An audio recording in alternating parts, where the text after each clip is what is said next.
VK news, राष्ट्र के नाम। लेकिन सड़क किसने बनाई है, एक्सप्रेस किसने बनाया है, मेट्रो किसने बनाई है? जैसे लगता है आपने सैफई की जमीन बेच करके ये सब बनवा दिया है। तुमने घर के अपने पिताजी से पैसा लाते हो बनाने के लिए? तुमने राशन काटा तो पिताजी ने क्या बात है? इस सदन में और सरकार के उप मुख्यमंत्री अपनी बात को रख रहे हैं, बीच में रनिंग कमेंट्री का मतलब क्या है? देखिए माननीय अध्यक्ष जी, साइकिल पंचर हो गई है तो अब पंचर को ठीक कराने की जो आपकी साइकिल है उसको शायद उत्तर प्रदेश जनता ठीक करेगी नहीं। इसलिए मैं लोक भवन में कब बैठूंगा? लोक भवन में हम लोग ये पीडब्ल्यूडी मिनिस्टर रहे, ये भूल गए इनके जिले की मुख्यालय की सड़क किसने बनाई? आपने बनाई? बताइए बताइए।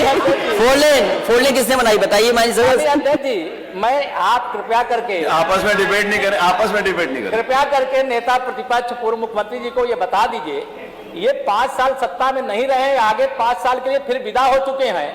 2027 में चुनाव आएगा, मैं तो यह मानता हूं कि फिर कमल खिलेगा, फिर आपका अभी कोई भविष्य इस समय नहीं है। लेकिन सड़क किसने बनाई है, एक्सप्रेस किसने बनाया है, मेट्रो किसने बनाई है? जैसे लगता है आपने सैफई की जमीन बेच करके ये सब बनवा दिया है। तुमने घर के अपने पिताजी से पैसा लाते हो बनाने के लिए? तुमने राशन काटा तो पिताजी ने क्या बात है? घर के अपने पिताजी से पैसा लाते हो बनाने के लिए? तुमने राशन काटा तो पिताजी ने क्या बात है? कोई बात नहीं।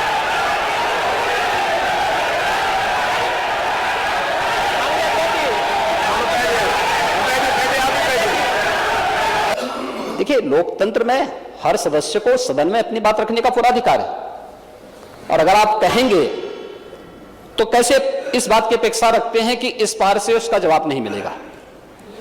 पूरे 1 घंटे से अधिक समय तक पूरा सदन और खासतौर पर सत्ता पक्ष से जुड़े हुए सभी मान्य सदस्यों ने आपकी बात को बहुत ध्यान से सुना। देखिए, सहमत होना ना होना अपना विषय है, नहीं सवाल दूसरा नहीं। देखिए सफाई भी इसी प्रदेश का हिस्सा है। अध्यक्ष महोदय, सवाल ये नहीं है, मैं सुनने को तैयार हूं। अच्छा, मुख्यमंत्री जी बोल रहे हैं, सफाई भी तो इसी प्रदेश का हिस्सा है। नहीं सफाई, देखिए भाषा आप उसको बाद में बोल सकते हैं। देखिए, हमारी सहमति असहमति हो सकती है, देखिए हमारी असहमति हो सकती है किसी बात पर, हम बाद में इस बात को करेक्शन करा सकते हैं, लेकिन तो मैंने शब्द का प्रयोग नहीं किया जाना चाहिए और किसी भी असभ्य भाषा का प्रयोग नहीं होना चाहिए। और मैं माननीय अध्यक्ष जी से अनुरोध करूंगा कि अगर इस प्रकार की शब्दावली प्रोसीडिंग का हिस्सा बनी है तो कृपया उसको हटवा दें, क्योंकि यह गलत परंपरा होगी और मैसेज का देश के अंदर खराब जाएगा।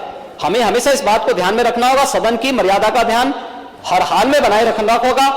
दूसरा, जब एक सदस्य बोल रहा हो तो सदस्य के बीच में, और खासतौर पर उप मुख्यमंत्री बोल रहे हो, तो बीच में रनिंग कमेंट्री करना, बीच में धमकी देना, ये चीजें ठीक नहीं है और मुझे लगता है सदन की मर्यादाएं इससे आहत होती हैं।